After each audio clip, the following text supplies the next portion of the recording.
Hello everybody and welcome back to another one of those Future of the Fortress videos where I read the Q&As on the Bay 12 forums concerning Dwarf Fortress. This time we have a little post from Tavern on the Bay 12 website about Minecarts, and then we have the monthly roundup for their revenues as well as a few tidbits there, followed by the Future in the Fortress Q&A. If you would like to take part in these posts, there's a link down to the thread in the description where you can make an account on the Bay 12 forums and take part yourself next month. If you do not enjoy listening to the sounds of me read, that's going to be very difficult for you because that's going to be the entirety of this video. But until then, let's dive in. So we start off with this post on Bay 12 from Tarn, and he says, "The placement of constructed track ramps were still acting weird, so yesterday I finally did what I should have done all along, for both curved and constructed tracks.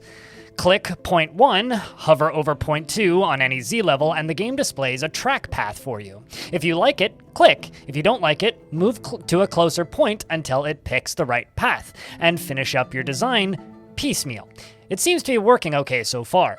There's some trickiness since the paths shouldn't, for instance, span a chasm and loop back down under themselves on a ramp, since that would invalidate the ramp. I caught some of it and it works okay, but I'm sure there's some weird edge cases, etc. But it's a huge improvement, and you can make big looping rampy tunnel from elevation 40 to elevation 20 in the new system, and you can fill it with tracks in 2 clicks, or slightly more key presses, if you have the materials around. For those of you who never used the old system, this is a huge improvement from individually placing one piece of track at a time. It was quite tedious to the point where I quite literally never used Minecarts because of it. Now, diving into Three Toes mission status post. Do you smell that? It's the odor of baking game ready to come out of the oven. Thing is, it's still got to cool down on the pan before we let you eat it. Someone's got to slap some icing on it, and someone else has to sprinkle in the jimmies. What on earth am I talking about? It's coming soon. So much is going on right now. The sprites are cooking, the soundtrack is epic, and I have a feeling Dwarf Fortress is going to live up to its name 20 years in the making. If Steam was counting, I would have thousands of hours on this game, and I could still play it all day long, defying the need to eat or sleep, sucking down energy drinks until I collapsed. All this despite the fact that I invented it. This was part of the design. You have been warned. Congratulations to the generous. Three Toe." Now, Tarn's post on Fun with Numbers, and he says, "Thanks everybody that has helped out in September. You all really got us up and over the top, and the reward is coming. I'm kind of flabbergasted at the amount of new art and sound. 23 ambiences. I did not see this coming. Anyway, I'm just fixing stuff up while Zach tests, and we get the last few buildings and fishes and such drawn. We don't have a date yet, since the holidays are weird and certain stars need to align still, but things are going really well." Then we get to have a look at their revenues for the last couple of months. So as you can see, May was where they put out a cry for help. Supporting 2 households on such a small amount of money before taxes is a difficult feat to do indeed. June gave them a bunch of extra budget due to an influx of PayPal and Patreon donations to help keep the studio funded. And then July, August, and September have been nice and steady, holding on to roughly the 14,000 mark, which is fantastic to see. As somebody who also exists as a crowdfunded person on the internet, trust me, these numbers always look bigger than they actually are when they land in your pockets, so it's really nice to see their overall revenue increase so much. With all that aside, it's time to jump into the Future of the Fortress posts. The first question comes in from Were Dragon, and they say, "What do you mean, divine metal in Fortress mode? How will we be able to get our hands on it? And will we be able to get different variations?" Just a little tidbit from myself. If you're unfamiliar with divine metals are unique metals that are generated for each world. They are generally bestowed upon the world by the gods and are almost inaccessible to the player in Fortress mode. However, they are accessible via certain sneaky methods in Adventure mode. And Fortress mode is confirmed to have divine metal in some format. We just don't know what that's going to be yet. And Tarn's response is, "There's a new way, and you can't work the metal yourself, but you can get items." So this means it will be possible for us to acquire items from the divine gods themselves, or someone who's been gifted these divine metals within Fortress mode. We just don't know what that is yet, and that's exciting.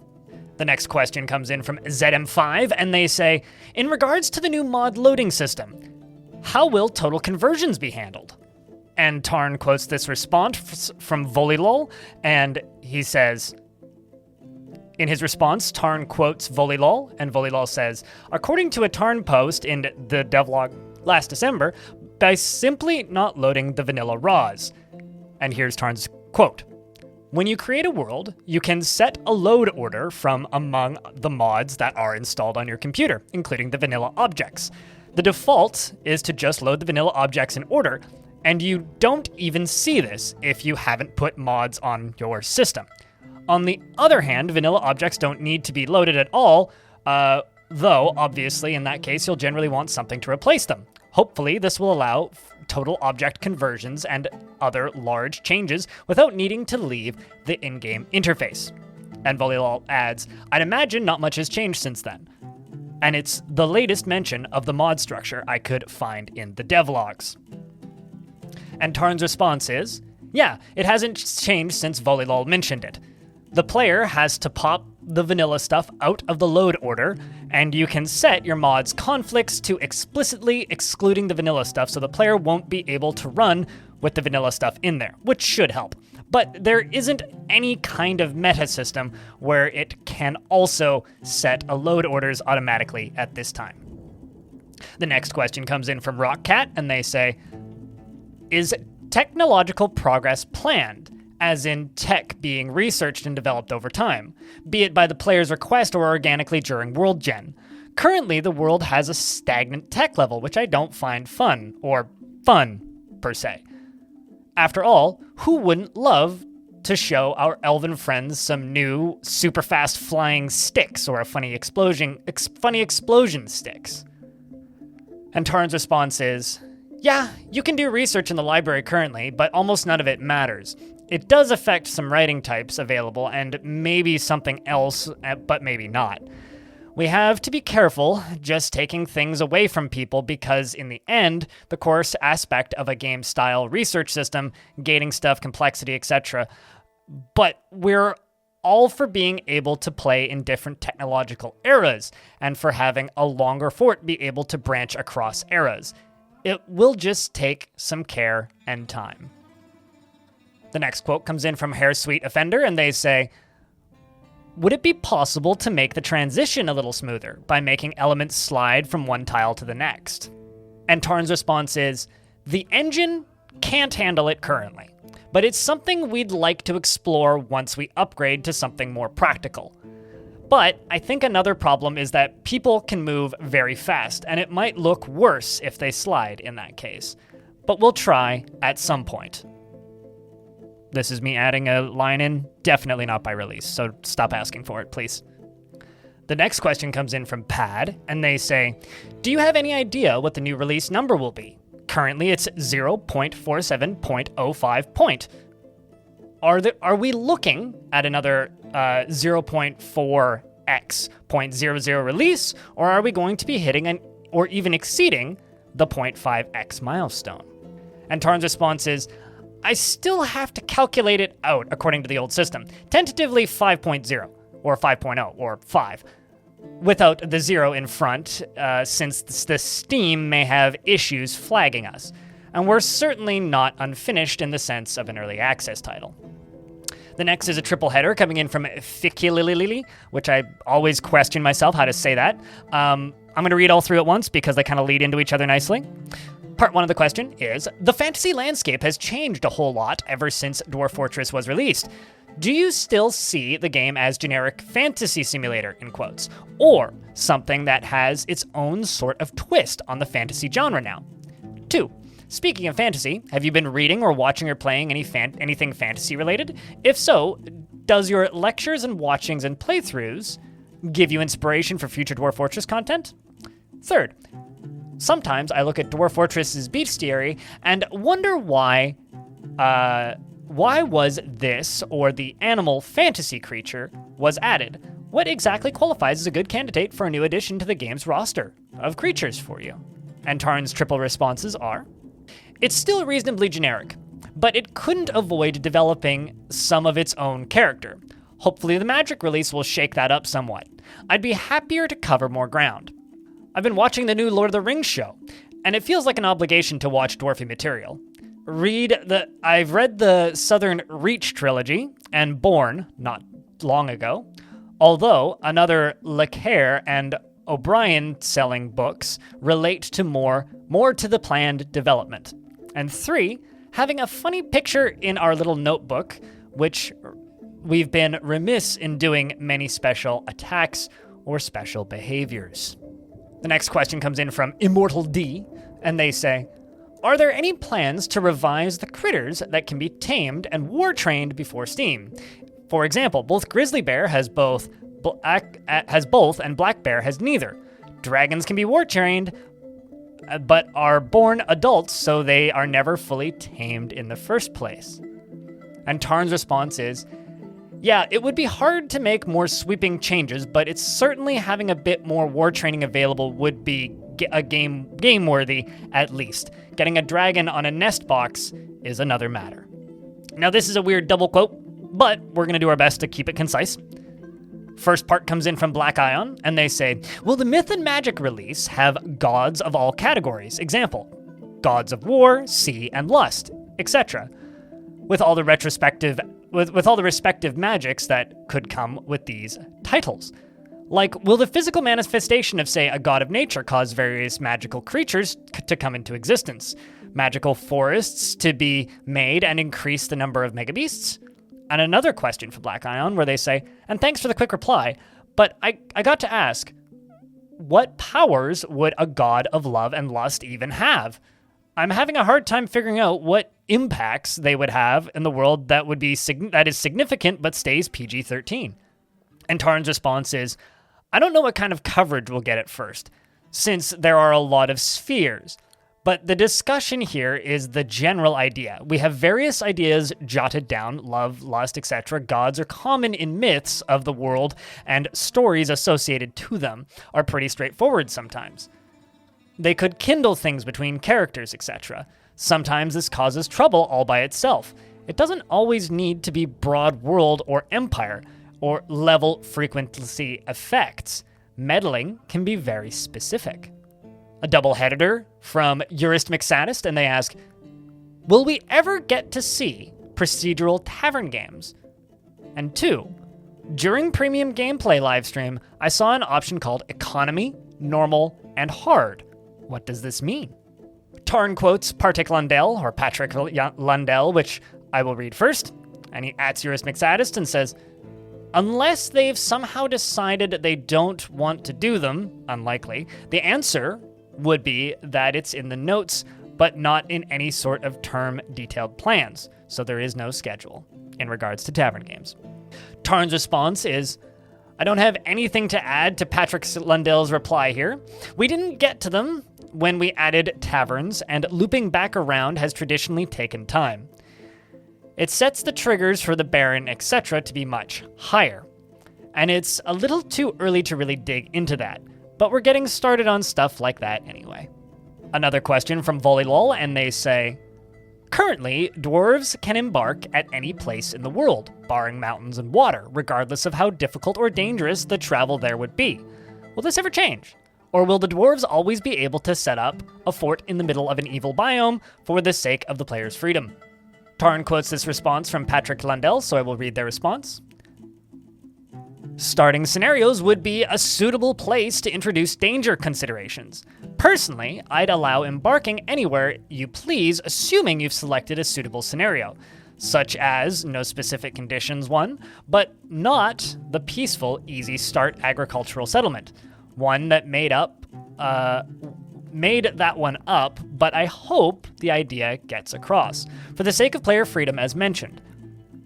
However, that doesn't mean further traffic to such an embark couldn't take into account the difficulties, such as some places being out of reach of caravans, or only available to well-defended ones that are mustered less frequently, and sometimes get through anyway. And with little all the way to no stream of visitors, and migrants, at least until you've cleaned up the surroundings to make it safer. And Tarn's response is, in addition to what Patrick said about the start scenarios and the difficulty of getting to where you are, another element might be optional journey to the location. This is something we've tossed about for years and years, and the adventure mode is slowly catching up, but it would be cool to have the option to bring your group to the starting and their starting goods all the way to where you are going. But I think this would be really rough on new players, and also provide people that just don't want to deal with it. And they should just get to splort wherever. And some midway point, it could sim a few troubles that happen on the way to incorporate them into the start scenario.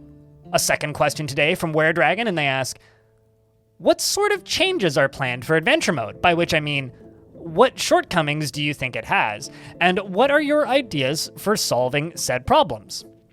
The UI is an obvious one, but I'm hoping for some minor new mechanics to address things. I really like the idea of an irritation mechanic, for instance. Super interested in what you have to say. And Tarn's response is, I mean, it's pretty terrible on almost every RPG metric. Some of this is good and different, but a lot of it is not. The villain's release and adventure mode portion, which we delayed, was part of the plan to fix it. The army and magic stuff are more. A lot of the upcoming development, and the list before Premium came around, is directed at finding the balance between sim and reclaiming some of the more traditional bits in a sim-friendly form. But if you mean just for the initial reintroduction of adventure mode after launch, we're still working it out. As you could say, every menu is going to be redone anyway, so we're going to be rethinking them all. In practice, on the dwarf side, a lot of well-received changes happened. Kind of suddenly, and we're muddling along, and I expect this will be similar. There's a tension between making small improvements and just doing the villain stuff, since adventure mode could really use some serious improvement. And it isn't exactly ready to be thrown out to a large audience as an RPG. Anyway.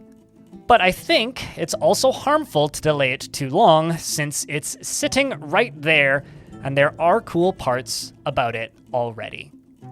The next question comes in from Buttery Mess, and they say, quick question. How many different tiles are there for the same thing? For instance, are there 3 different tiles for an unsmoothed stone floor, or is there only 1 tile? In other words, piece of artwork. And Tarn's response is, yeah, it's kind of all over the place. For instance, we have 5 variants for the central blood splatter tile, surrounded by blood on all sides, and 4 isolated smaller splatter, but only 1 for the edges currently. Several of the floors have 4 variants and many don't. A lot of it is just down to time. Variants are cheap and memory and code-wise, but while the artists are still finishing up required art, we can't have them do a bunch of variants as well. I expect that this is something where we'll be increasing capacity as we go, also increasing general sorts of variants, larger 1x2 and 2x2 tiles, etc. to break up some of the larger repetition in patterns. A third question of the week from WereDragon, and they say, why are dwarves unable to wield melee and ranged weapons simultaneously? As they are meant to function at least.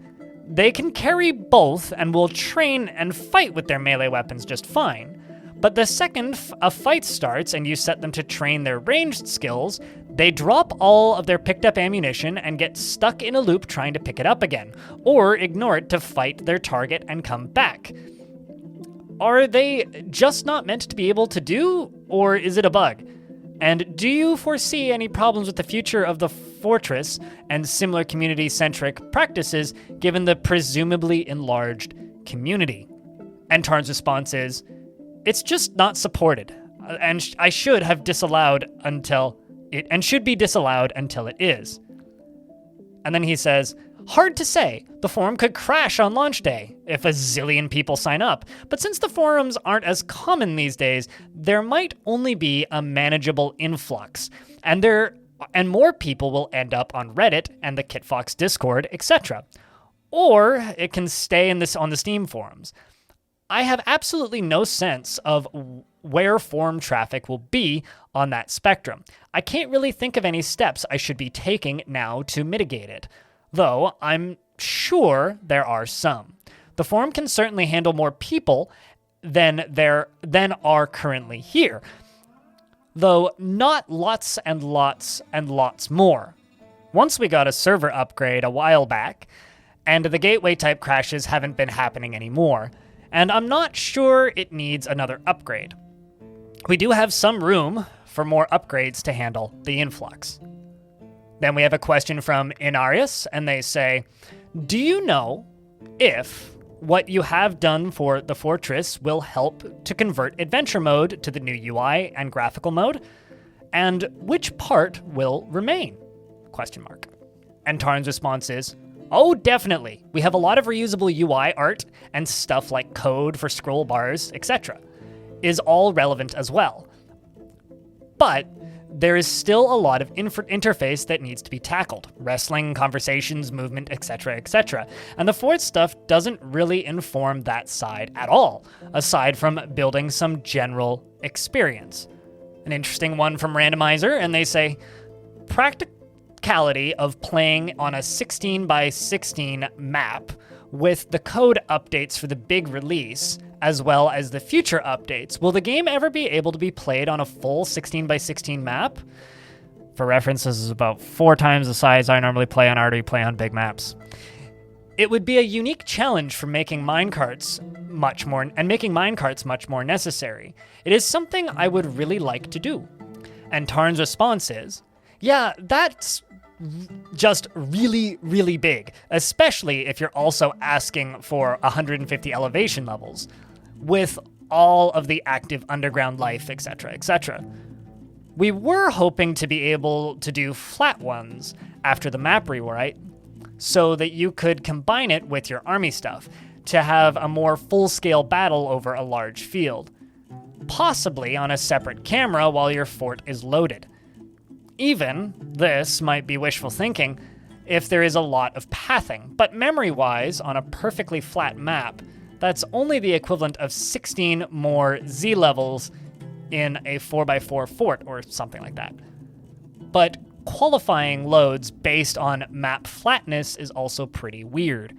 It's going to be interesting to see what goes in and what doesn't. Another question from Pad, and they say, the Dwarf Fortress year consists of 12 equal months, but there are actually 13 lunar cycles in each year. Is there any particular reason why these numbers don't match? And Tarn's response is, it's definitely a little weird. I wanted the seasons to divide evenly, but I didn't want the moon to always be full on the exact same numeric day, and there are several other ways to do that. This last one is a bit of a mouthful, but I'll do my best to keep it concise. This long one comes in from Rick, and they say, will certain materials be grouped together as the same color for simplicity, like in the free-to-play Dwarf Fortress game, i.e. andesite, basalt, chromite, claystone, diorite, gabbro, graphite, hornblende, limonite, jet, mica, pyrolusite, rhyolite, and shale, and slate all being dark gray in appearance? If not, will there be a specific color for every possible construction material? 71 types of wood, including normal and wagon, 12 non-economic stones, including shale, graphite, gneiss, etc., 13 economic stones, including marble, obsidian, etc., 40 other stones found within deposits of other stones, i.e. periclase, and which I think I say wrong, and veins, and sometimes found in marble layers.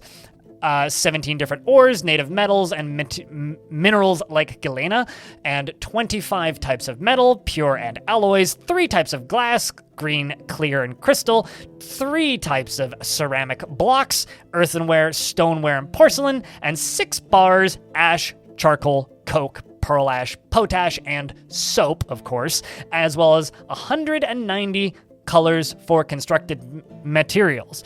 If every material gets its own color, will all 65 types of boulders have different colors to distinguish them from their brick and other counterparts? Economical, non-economical, and other stone.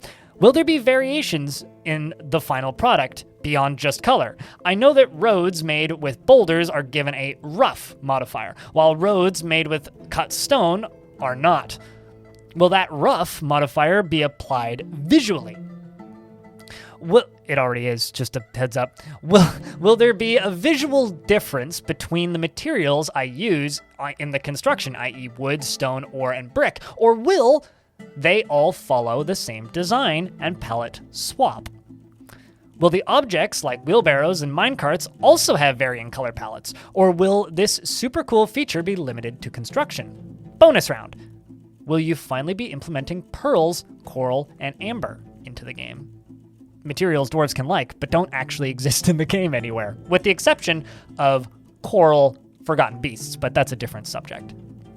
And Tarn's response to that very, very wordy question, and he says, it uses the solid state colors from the raws. Each raw color is mapped to the palette, so several stone and wood products look the same, but there is some variety. Boulder and brick and workshops, etc. of the same material look the same, and some furniture and constructed floors show different tiles entirely between wood, stone, metal, and glass. But that is also universal. Many items, but not all, use the raw color of the material and the associated palette. There are a few variations in products, but it's not common. There's room to improve this, of course, but it takes time to draw, and we haven't supported stuff we haven't drawn generally, since that also takes time. No plans to add those materials for the release, no idea when anything is happening there. And that, everybody, brings us to the end of this month's Future of the Fortress readings. If you enjoy these videos and you would like to take part in those Q&As, once again, the thread is down in the description of this video. If you want to keep an eye on updates from Dwarf Fortress, you can either subscribe to this YouTube channel or alternatively sign up to the KitFox newsletter so you'll get their bi-weekly news updates in your inbox so you don't need to check the Steam page every single day. If you enjoy these videos and you want to make sure that they continue happening, you can support me at patreon.com/BLINDIRL. I would greatly appreciate it. And thank you very much for watching this video. It means a lot that people support this channel and keep this weird Dwarf Fortress news network I've got going functioning correctly. I'm sorry this video took a couple days. Normally I try and get it up on the 1st or as close to the 1st as possible, but I was dealing with COVID booster side effects and was unable to walk for a day and a half. So thank you very much for watching this video, and I hope to see you in the next one.